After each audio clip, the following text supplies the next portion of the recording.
Hello, let's see a demo of audio transcription project type in Shoonya. This is the project page in which the project ID, the description, the project type, which is audio transcription, the status of the project, which is published, and the number of unassigned annotation tasks present in the project, and the number of unassigned review tasks are shown.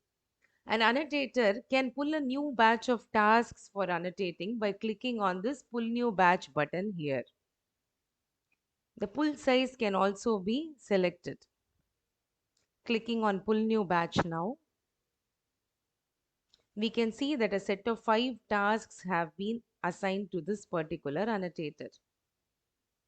So this is the annotation tasks dashboard in which the ID, the domain to which this particular audio file belongs to, the scenario to which this audio file belongs to, the audio duration, the reference raw transcript, which is the words which are being spoken in the audio file, and the status of the task are shown.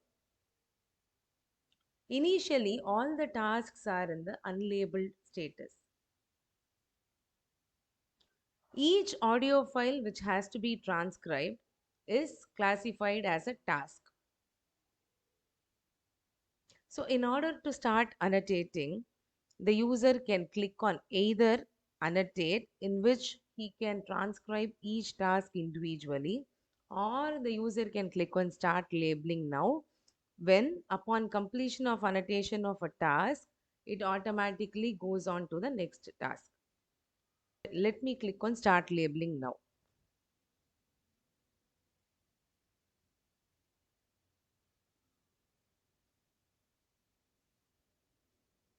This is the audio transcription annotation page.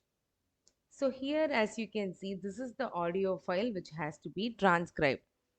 In order to play or pause the video, the user can click on play. हाँ मौजूद list So this is the audio, and the volume of the audio can be adjusted using this volume bar. The speed can also be adjusted using the speed drop down. And this is the reference raw transcript which has the words which are being spoken.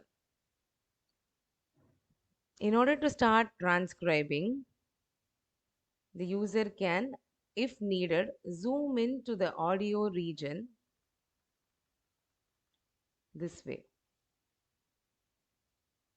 So this will make the selection of region easier. So let's play the audio again. हाँ मौजूद list So now, हाँ so now let us say that the user wants to select a particular region and assign it to a speaker. So this particular audio file has two speakers, speaker 0 and speaker 1. Now, in order to mark a region for speaker 0, the user can click on speaker 0 and then click and drag like this to select that particular region for this speaker. In order to enter the transcript, the user can click on speaker 0 here and then enter the transcript. The user can just type in this text box this way and then click on add. For assigning the next region to the next speaker, you can just click on speaker 1 and then select the region this way. So in order to enter the transcript, the user can also click on the particular region to get the transcription box. For that to disappear, they can just click the region again. So clicking on this box, let us say that they enter the transcript here this way. And then they can click on add. Now let us assume that there is some noise present in this audio file. Then what they can do is, so let us say that it is present after this text. They can just scroll up, select the noise tag here. So these are the different options: TV, baby, baby crying, child, etc. etc. For getting info about how to use it, they can just place the cursor here and they can see how to use this. Now let's say that there was the sound of TV. The user can enter TV, and now the tag TV has been copied to the clipboard. The user can just click on Ctrl V here and it gets pasted. If there is one more noise, say that of baby, they can just And again, it gets copied to the clipboard. They can just paste it here. So for selecting the next region, they can just continue in the same way. For deleting any of the segments, the user can click on that segment and then click on delete selected region. So this will delete that segment. If the user wants to delete all the segments, then delete all regions button has to be clicked.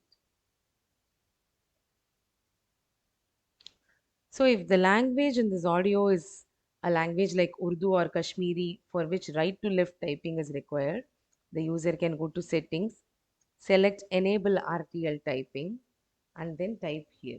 So it just comes from right to left this way. In order to start typing in languages other than English, if the user doesn't have the respective keyboard, they can just go to settings and then select transliteration. So here, let us say it is Hindi.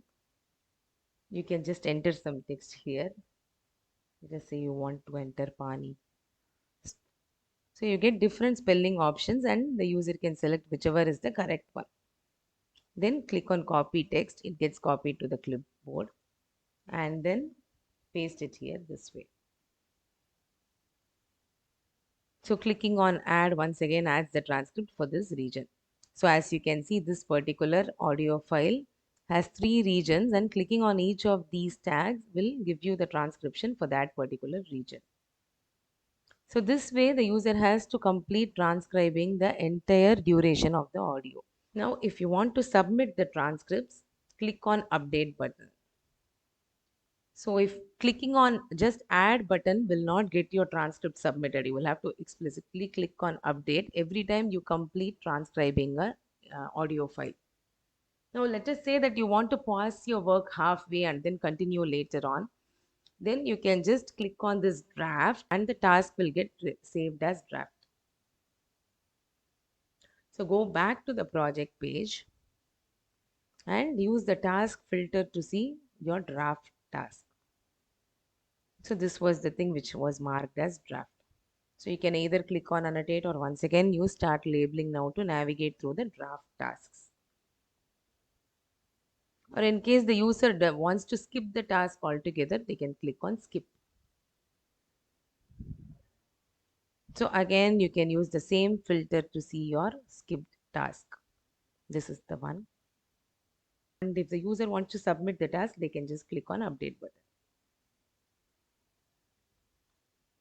So going back to the project page, we can see that the task is marked under labeled now.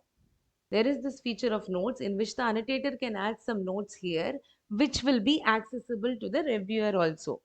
So in the case of those tasks which are sent back to the annotator by the reviewer generally adds some notes here mentioning about whatever changes are needed. So annotator can then communicate with the reviewer through this notes feature.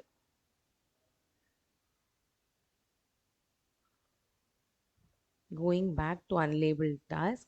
Now, if the user doesn't want to work on these particular tasks, then they can click on deallocate tasks and all the unlabeled tasks will be deallocated. For tracking their own work, the annotators can click on reports and then click on submit and then select the dates if needed.